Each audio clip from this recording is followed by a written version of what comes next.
तर रामकृष्ण हरी मंडळी, आज काय आपल्याला शिवजयंतीची सुट्टी होती, त्यामुळे आपण जरा सकाळी उशीर उठलेलो. पण काय शेतात राहतो, सकाळी उठल्या उठल्या घराच्या बाहेर आलं ना, हे बाहेरचं वातावरण बघितलं ना मनच फ्रेश होतंय.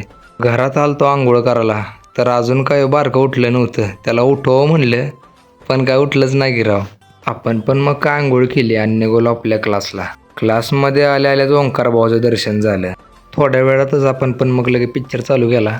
रुपेश भाऊ आलता तर साऊंडला काहीतरी करत होता, तर इकडे काय सिराज भाऊ शांत बसतोय, काय करायला लागला मस्ती.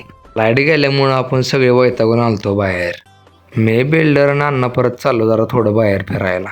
पिक्चर संपलेला. मग शेवटी एका मुलीनं शिवगर्जनाची घोषणा केली. नंतर काय आपण सगळेजण चालू स्टेशनला भेळ खायला. मग काय आपण पण सुट्टी न देता बसलो सरांच्या गाडीत. बिल्डर आणि अण्णा यायला लागलेले दोघंजण गाडीवर. तेवढ्यातच आपण पण पोचलो स्टेशनला. आपण स्टेशनला पोचल्याच आपल्याला रेल्वे दिसली बघा पाठीमाग. मग काय आपण सगळेजण बसलो बेळ खायला. हे बघा आमचे तिने पण गुरुवारी.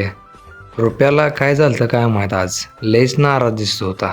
मग काय आपण पण बेळ खाऊन निघालो आपल्या घराकडे.